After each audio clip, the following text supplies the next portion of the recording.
Hello and welcome, our blood viewers, to RTD's News English Edition. As usual, we begin the news with our major and top headlines. The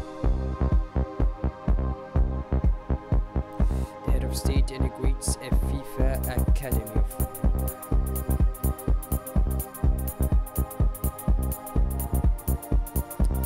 And on the international scene, presidents of the Central Region queue outside a food distribution point in the Gaza Strip. The ongoing humanitarian crisis. Those were the major and top headlines. Welcome back to our Newsroom Blog viewers. It was a historic day for football and Djibouti's youth. This morning in Douda, Djibouti reached a new milestone in its national sports development with the inauguration of the FIFA Excellence Academy, a project aligned with the country's long-term plan to train young talent and prepare them for the international stage. Long anticipated, the Academy is more than a training center. It embodies a national ambition to promote sport, create opportunities for young people, and raise Djibouti's profile in world football. The facility features modern infrastructure, comprehensive educational and athletic programs, and international partnerships that will open new pathways for future national champions.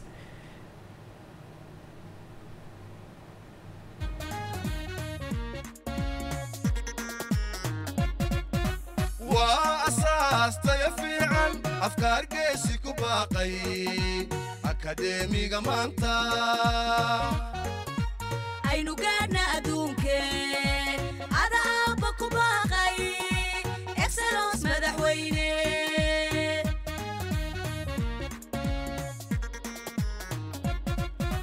أولادي غاركيني يوحو الكير لينا أيه بريتولي مثلا يدلكينا أنبقات كاليوية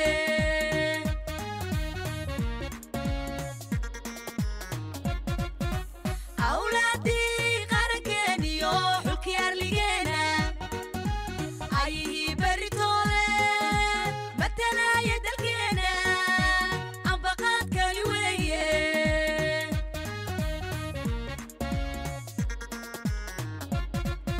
أرضي الدكسية دمان عاصمة ضي قبل ذا انتبه وبحي لغا دور طيبا لصوروريو اسكول كاني لو الكومي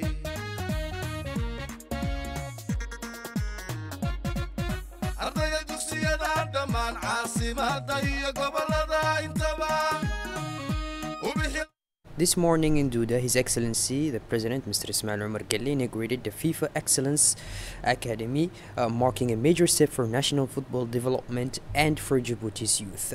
On arrival, the President was greeted by a crowd of enthusiastic young people gathered outside the complex. Their expression reflected the pride and hope generated by an initiative that promises to transform Djibouti's football landscape.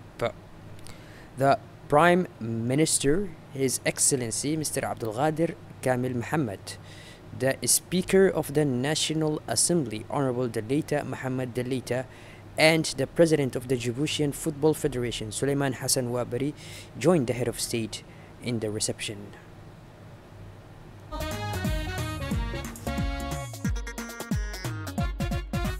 FDF سيدا دكتاي دلالكي لوي مالي انتي ويوفيين كومين قبلي يسكول قروني كهير قشين عقي لقاربة وي كهير قشين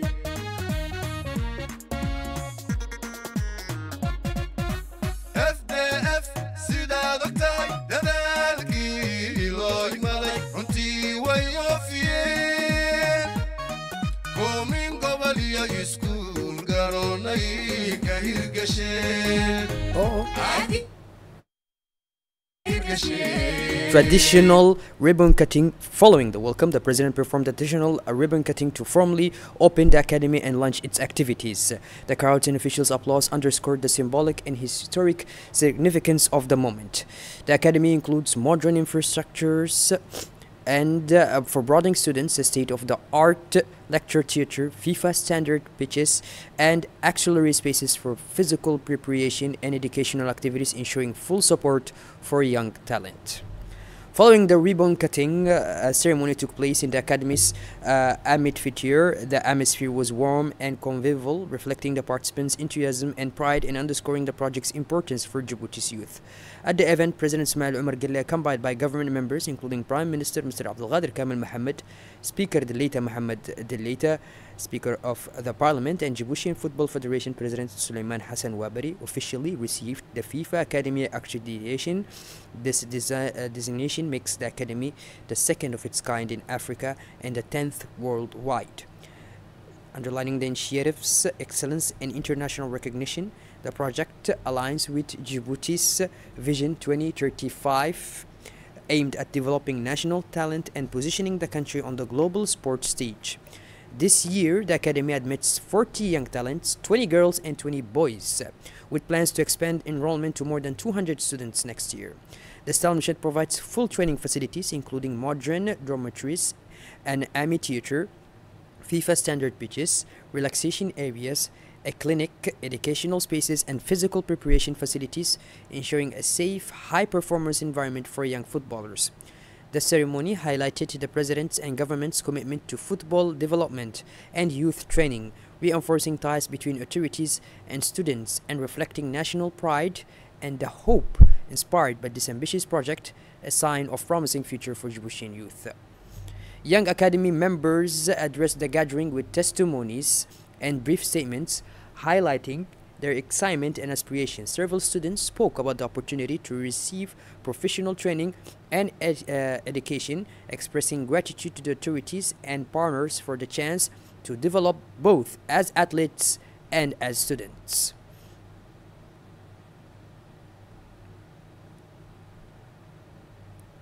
At the conclusion of the amphitheater ceremony, President Ismail Omar Guelleh, accompanied by Prime Minister Abdelkader Kamel Mohammed, Speaker of the Parliament Mr. Delita Mohammed Delita, and Federation President Suleiman Hassan Wabari, presented gifts to the Academy's young talents.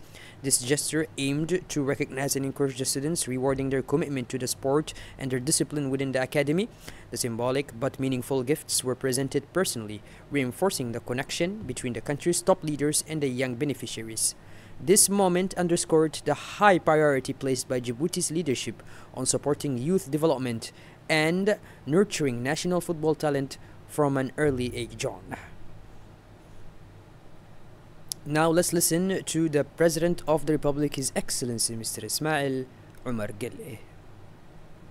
C'est évident que c'est une avancée notable. In his statement, the President of the Republic, His Excellency Ismail Omar Guelleh, indicated that this is clearly a significant step forward for our country and our youth, a truly exceptional future thanks to the efforts of the FIFA and our Federation President. We congratulate him on what they have accomplished with the support of FIFA and our Federation. We hope that this promising talent will continue to grow, God willing, and participate in international football competition, especially African football.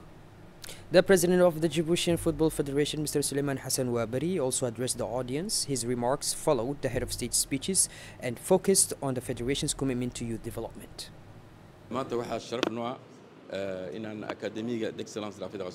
During the inauguration ceremony, the President of the Djiboutian Football Federation, Suleiman Hassan Wabari, expressed his delight at the completion of this historic project made possible thanks to the commitment and vision of the President of the Republic, His Excellency Ismail Omar Guelleh. This is a memorable day for football and for the youth of our country. He declared the inauguration of this academy under the leadership of the President of the Republic marks the beginning of a new era for the training of our talented young players, both girls and boys, and for Djibouti's prominence on the international sporting stage. We deeply thank the head of state for his vision, his unwavering support, and his commitment to youth and national sport. He then presented the various buildings of the academy, highlighting the modern dormitory for students and the amphitheater for classes and conferences, the FIFA standard pitches, the recreation room, the on-site medical center, and the physical and educational training facilities, ensuring comprehensive and professional support for young footballers. The President of the Djiboutian Football Federation also noted that this academy is the second in Africa and the 10th in the world, thus underscoring its excellence and international recognition. He thanked all the technical and financial partners, particularly FIFA, for their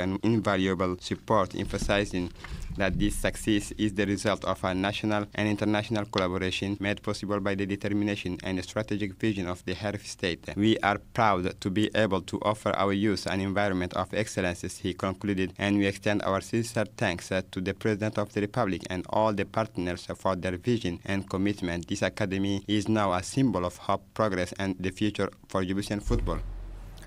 The Director for Sports, Mr. Abshir, offered brief remarks praising the collaborative effort behind the project and reiterated plans to support coaching, scouting, and community outreach programs that will feed the talent into a national pathway.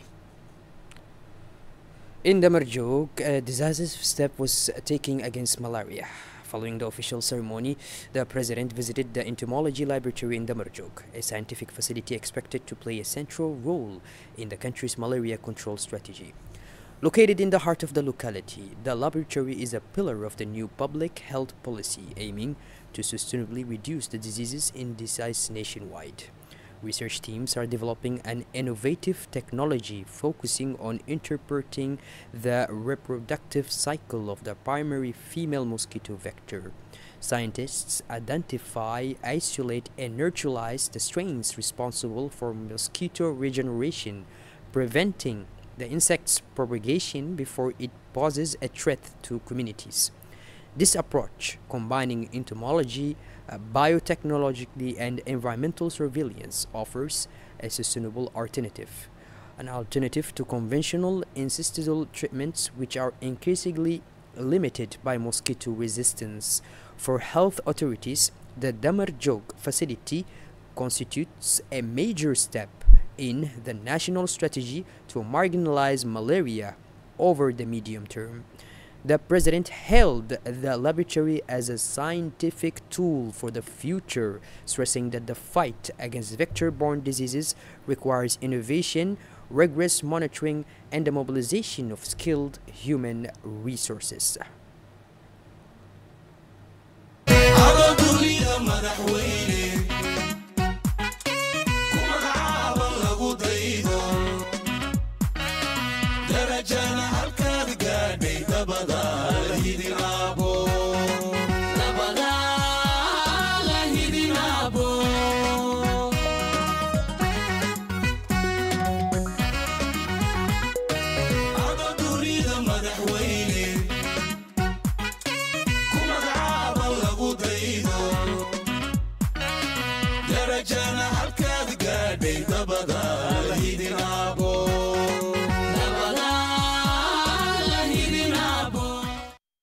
This Thursday afternoon at the Presidential Palace, His Excellency the President Mr. Ismail Omar Guelleh received Rwanda's Minister of Foreign Affairs, Mr. Oliver Nduguhere, who is in Djibouti for the second session of the Bilateral Joint Commission. The meeting provided the minister the opportunity to convey President Paul Kagame's determination to strengthen ties of friendship and the opportunity to convey between the two nations and their peoples. The Rwandan minister also noted the strategic guidance and suggestions offered by the Djiboutian head of state to further develop a deep exchange, solidarity, and cooperation between the two countries. Minister Nduguhere reviewed the outcomes of the current Commission mission, reporting the adoption of around 10 new agreements and memoranda of understanding covering areas such as digital cooperation, trade, and sports partnerships. He also recounted guided visits to Djibouti's major development infrastructures, including the ports and the new free zone. On that point, he expressed Rwanda's interest in fully exploiting the 40-hectare parcel allocated to within Djibouti's new free zone. The Rwandan delegation included, among others, Rwanda's ambassador accredited to Djibouti with residence in Addis Ababa, His Excellency Charles Karamba. On the Djiboutian side, the meeting was attended by Foreign Minister Mr. Abdul Ghadir Hussein Umar, Presidential Secretary Mr. Muhammad Abdullahi Wa'es, General Secretary of Foreign Affairs Mr. Muhammad Ali Hassan, Djibouti's Ambassador to Ethiopia Mr. Abdi Mahmoud Abe, and the President's Diplomatic Advisor Mrs. Fathiya Jama' Udin. The Rwandan Foreign Minister reiterated Kigali's commitment to deepening economic and diplomatic cooperation with Djibouti. He highlighted ongoing efforts to finalize sectoral agreements and reaffirmed Rwanda's readiness to expand investments and industrial partnerships within the Djibouti Free Zone. For his part, the Djiboutian Ministry of Foreign Affairs and International Cooperation underscored the strategic importance of the bilateral commission, noting that the new agreements will broaden cooperation in trade, judicial matters, and infrastructure. The minister emphasized Djibouti's willingness to facilitate foreign investment and strengthen institutional ties with partner states. Following yesterday's opening session, the forum continued with a series of panels and discussions featuring national and international experts. Debates focused on the opportunities presented by solar energy, current energy policies, and the investment of regulatory mechanisms needed to promote widespread adoption of solar self-consumption here in Djibouti. These discussions produced several avenues for a coherent national roadmap that positions solar and self-consumption at the core of an inclusive energy transition. Beyond environmental concerns, solar self-consumption was presented as a driver of economic growth and social inclusion, creating jobs in installation, maintenance, and equipment management. It also supports youth training, increases women's participation in energy sector professions, and forces local entrepreneurship. This morning, the General Directorate of the Civil Protection held a closing ceremony at the Idris Farah Abane Police Academy in Nagar for 2 specialized training sessions aimed at civil protection leaders and officers. The course covered leading of local escorts and trainers, designed to strengthen pedagogical and technical capacities for community awareness, provision and local guidance, and operational management and command of rescue level 4, which focused on strategic coordination, crisis decision making, and conducting large-scale rescue operations. The ceremony was attended by Colonel Mahmoud Musa Mahmoud, General Director of the Civil Protection, the Director of the Police Academy Idris Farah Abane, and the Deputy Director of Civil Protection. Officers from Civil Protection, as well as representatives from the National Gendarmerie and the National Police, were also present, reflecting interagency cooperation in risk management and emergency response. The initiative is part of the national strategy to strengthen civil protection capacities, ensuring better preparedness and an effective response to the country's risks and hazards. The event concluded with the presentation of training certificates to participants, aimed at a proud and satisfied atmosphere, and with an exchange of commemorative gifts.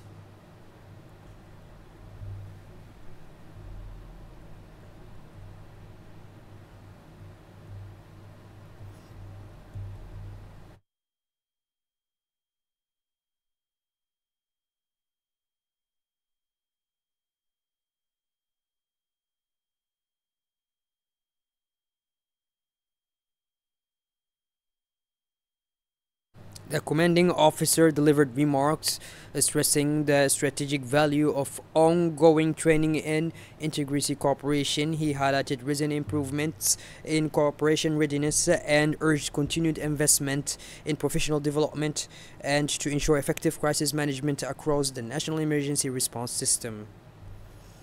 In his address, Colonel Mahmoud Musa Mahmoud praised the trainers' efforts and participants' determination throughout the sessions. He emphasized the importance of continuous training to strengthen civil protection personnel's operational skills so they can better respond to natural disasters, accidents, and emergency situations.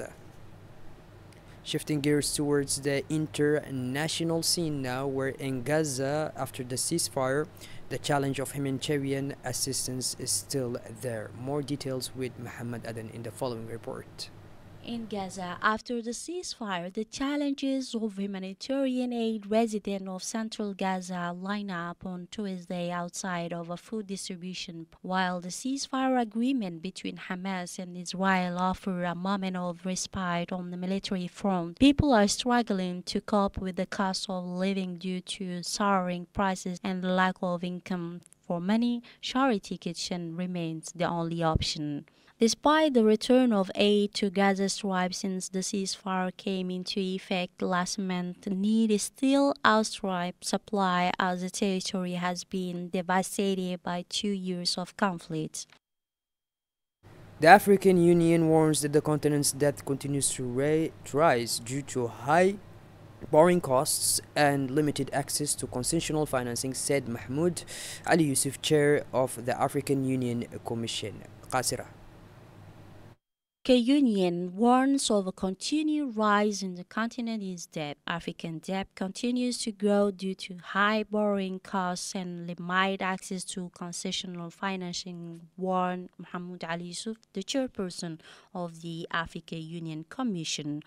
At G20 Africa High-Level Dialogue in Addis Ababa, the chairperson of African Union Commission indicated that by 2024, debt servicing had exceeded $70 billion, absorbing a growing share of public revenue. Now, nearly 57% of Africans live in countries where debt repayment exceeds social spending. Public debt has risen from more than $120 billion in 1990 to nearly $1.8 trillion today, representing approximately two-thirds of the continent's GDP. According to the chairperson of African Union Commission, Mahmoud Ali Yusuf, this situation reveals a flaw in the global financial system, which is based on criteria that perpetuate inequality. He calls for a new global financial pact, recognizing Africa's shared responsibility and for profound reform to guarantee equitable access to capital. Ahead of the 2025 African Cup of Nations in Morocco, a volunteer training workshop was held to prepare the personnel who will support the tournament's organization over 2 days. Volunteers took part in the practical models covering public reception and orientation, communications, logistical coordination, security and first aid. The sessions aim to equip volunteers with the skills needed to perform effectively on the ground and to boost teams' responsiveness during the competition. Well, but these are blood viewers, we finally conclude this edition. Thank you for being with us, and make sure to tune in later for more as usual. Have a wonderful evening, and thank you once again for joining us.